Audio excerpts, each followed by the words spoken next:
Shri Tyagaraja cooperative bank ಲಿಮಿಟೆಡ್ನ ವಜ್ರ ಮಹೋತ್ಸವ ವರ್ಷಾಚರಣೆ ಹಿನ್ನೆಲೆ ವಿದ್ಯುತ್ ಚಾಲಿತ ವಾಹನಗಳ ಪ್ರದರ್ಶನ ಮತ್ತು ಬೃಹತ್ ಸಾಲ ಮೇಳವನ್ನು BBMP ಆಟದ ಮೈದಾನ, ವಿದ್ಯಾಪೀಠ ಸರ್ಕಲ್, ಶಂಕರನಾಗ್ ಆಟದ ಮೈದಾನದಲ್ಲಿ ಆಯೋಜನೆ ಮಾಡಲಾಯಿತು. ಸಾಕಷ್ಟು ಕಂಪನಿಗಳು, ವಿದ್ಯುತ್ ಚಾಲಿತ ವಾಹನಗಳುಳ್ಳ ಕಂಪನಿಗಳು ಈ ಒಂದು ಮೇಳದಲ್ಲಿ ಭಾಗವಹಿಸಿತು. ಸಾಕಷ್ಟು ಗ್ರಾಹಕರು ಹಾಗೂ ಬ್ಯಾಂಕಿನ ನಿರ್ದೇಶಕರು ಹಾಗೂ ಪದಾಧಿಕಾರಿಗಳು ಹಾಗೂ ಮೆಂಬರ್ಸ್ಗಳು ಈ ಒಂದು ಸದುಪಯೋಗವನ್ನು ಪಡೆದುಕೊಳ್ಳುತ್ತಿದ್ದಾರೆ.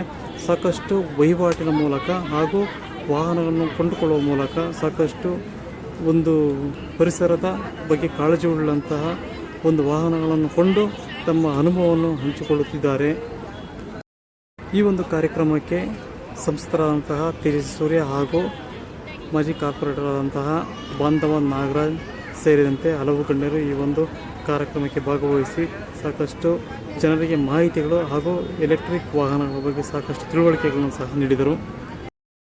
ಇನ್ನು ಈ ಮೇಳವನ್ನು ಶ್ರೀ ತ್ಯಾಗರಾಜ ಕೋಆಪರೇಟಿವ್ ಬ್ಯಾಂಕ್ ಲಿಮಿಟೆಡ್ನ ಅಧ್ಯಕ್ಷರಾದಂತಹ MR ವೆಂಕಟೇಶ್ ಅವರು ಆಯೋಜನೆ ಮಾಡಲಾಗಿದ್ದು, ಸಾಕಷ್ಟು ಜನರಿಗೆ ಬಹು ಉಪಯೋಗವಾದಂತಹ ಕೆಲಸಗಳನ್ನು ಮಾಡುತ್ತಿದ್ದಾರೆ ಎಂದು ಜನರು ಸಹ ಮೆಚ್ಚುಗೆಯನ್ನು ಸಹ ವ್ಯಕ್ತಪಡಿಸಿದರು.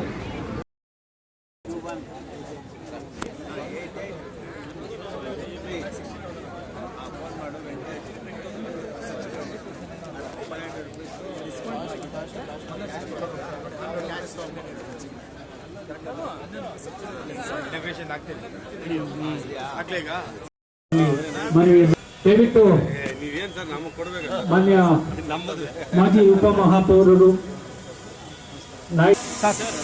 ಬೇಕಾಗಿ ವಿನಂತಿ.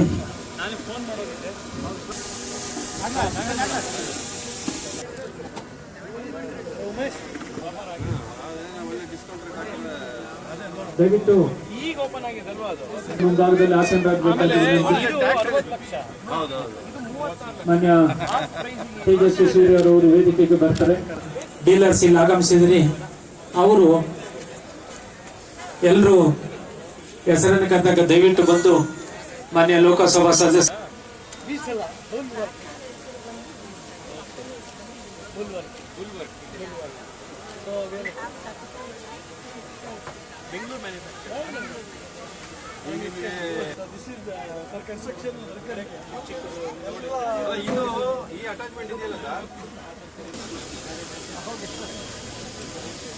ಈ ಒಂದು ಕಾರ್ಯಕ್ರಮಕ್ಕೆ ವಿನೂತನವಾದಂತಹ ಒಂದು ಕಾರ್ಯಕ್ರಮವನ್ನ ಏರ್ಪಾಡು ಮಾಡಿದ್ದಾರೆ. ನಾನು first time actually all electric vehicle loan ಮೇಳಕ್ಕೆ ನಾನು ಇವತ್ತು ಪಾರ್ಟಿಸಿಪೇಟ್ ಮಾಡ್ತಾ ಇರೋದು. ನೂತನವಾದಂತಹ ಕಾರ್ಯಕ್ರಮ ಇದು. ನಾನು ಬ್ಯಾಂಕು ಮತ್ತು ಬ್ಯಾಂಕ್ನ ಆಡಳಿತ ಮಂಡಳಿಯವರಿಗೆ ಈ ಕಾರ್ಯಕ್ರಮದ ಕಲ್ಪನೆ ಮಾಡಿದ್ದಕ್ಕೆ, ಆಯೋಜನೆ ಮಾಡಿದ್ದಕ್ಕೆ ನಾನು ಅಭಿನಂದನೆ ಸಲ್ಲಿಸ್ತಾ ಇದ್ದೀನಿ. ಎಲೆಕ್ಟ್ರಿಕ್ ವೆಹಿಕಲ್ಗೆ ಇವತ್ತು ಕೇಂದ್ರ ಸರ್ಕಾರ ವಿಶೇಷವಾದಂತಹ ಒಂದು ಪ್ರೋತ್ಸಾಹವನ್ನು ಕೊಡ್ತಾ ಇದೆ. ಮೋದಿಯವರು ಒಂದು ಬಹಳ ದೊಡ್ಡ ಕನಸನ್ನು ಕಂಡಿದ್ದಾರೆ. 2030ನೇ ಇಸ್ವಿಯ ಒಳಗಡೆ ದೇಶದಲ್ಲಿರುವಂತಹ ವಾಹನಗಳಲ್ಲಿ 75% ಟೂ ವೀಲರ್ಸು ಎಲೆಕ್ಟ್ರಿಕ್ ವೆಹಿಕಲ್ ಆಗಬೇಕು, 50%ಗಿಂತ ಹೆಚ್ಚು 4 ವೀಲರ್ಸು ಎಲೆಕ್ಟ್ರಿಕ್ ವೆಹಿಕಲ್ ಆಗಬೇಕು ಅಂತ. ಅದರಿಂದ ನಮಗೆ ಮಲ್ಟಿಪಲ್ ಬೆನಿಫಿಟ್ಸ್ ಇದೆ. ಒಂದು, ಮ್ಯಾಕ್ಸಿಮಮ್ ಭಾರತ ಇಂಪೋರ್ಟ್ ಮಾಡಿಕೊಳ್ಳುವಂತ ವಸ್ತು ಯಾವುದು ಅಂತಂದ್ರೆ ನಮ್ಮ ಡೀಸೆಲ್, ಪೆಟ್ರೋಲ್. ನಾವು ಇಂಟರ್ನ್ಯಾಷನಲ್ ಮಾರ್ಕೆಟ್ ಮೇಲೆ ಡಿಪೆಂಡ್ ಆಗಿದ್ದೀವಿ.